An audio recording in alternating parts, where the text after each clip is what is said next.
So before we do that, let me just, I need to display a temporary axis to use for the patterning operation. So I went to View, Temporary Axis. You see this blue line here? We're going to use that as our axis of rotation for the patterning operation. So we'll actually come under here and it'll be a circular pattern, and we'll need to designate a few things here. So we want 3. We need to tell SolidWorks what features we want to pattern. Remember, we want to pattern this spoke, if you will. So it's it should be extrusion 3, and we want, let's say,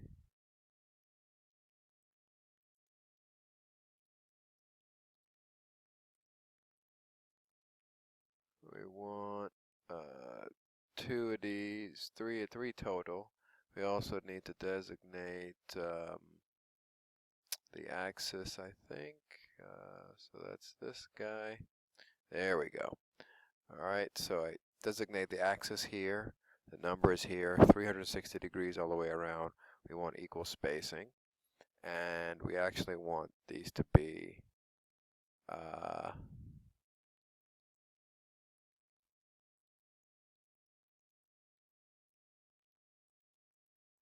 actually want these not, we want these to be features, so it's this feature here.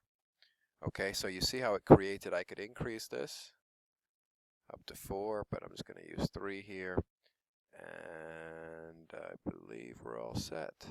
Aha, there we go. So hopefully you can see this is starting to look more like the wheel rim. And again, I've just made up dimensions as I've gone along, which hasn't necessarily worked out as smoothly, but you're going to be taking a bunch of measurements on these. Now, the last thing you may want to do, just to make it pretty, is to maybe come over here, actually come from here, and sketch some patterns on this surface. And you could do, again, another a pattern operation. So you'd sketch something here, then do an extrude cut all the way through. Tell you what, let me just do one really quickly just so you see. So if I select, I want to make sure I get the right surface here. So let me just, I selected, let me exit that. Let me just to make sure I'm selecting the right thing here. That's the surface I want. You see that surface, or I could do this one or this one. So I'm going to just select that one ahead of time, hit sketch. Okay, and then let me go normal to that surface. And now I can, for example, put in a circle here.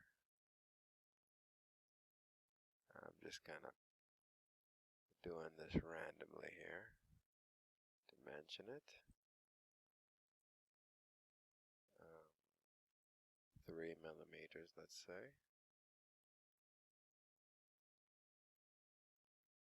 And then I need to position it as well.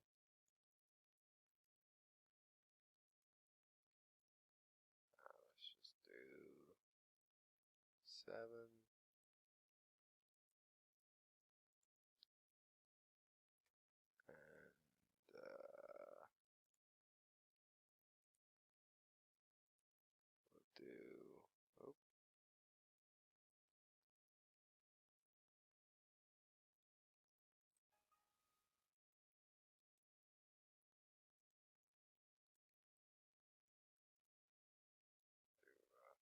This way. Okay, exit that, and then we'll do an extrude cut, and just so you see what's happening, let's rotate this. It's a little close, but you get the idea. Remember that you don't want any feature or any dimension to be smaller than a millimeter or so. And we can just do through all, so it always goes all the way through. So now you get a nice little hole there. Let me come back around this way. So what I can do now, I can pattern this, in fact. So, and I could have sketched multiple holes here and done an extrude. I could have done a rectangle or even just other arbitrary shapes. But the last thing, I want to do another circular pattern of that. The axis is still that same axis there. And you can see now I can do 3 holes. Well, you see that's going to be a problem. So I would have to kind of position this a little bit to make it work, but hopefully you kind of get the idea. Okay, so if I select that, and there we go. So I get a pattern of holes there. So you could make this some kind of interesting design if you would like. You can use the line tool as well as the arcs, or just maybe do a couple holes or something. Just so you see. So I rotate this around, you can see the holes are there. Okay, so those are the basics. The last part I want to show you, though, involves a putting a marking on the rim so you can identify it as your rim. But I'm going to save that for another video. So stay tuned. For now, you see the basics of how to create a rim. Hopefully you can use this to reference how to actually model your own rim. Alright, enjoy.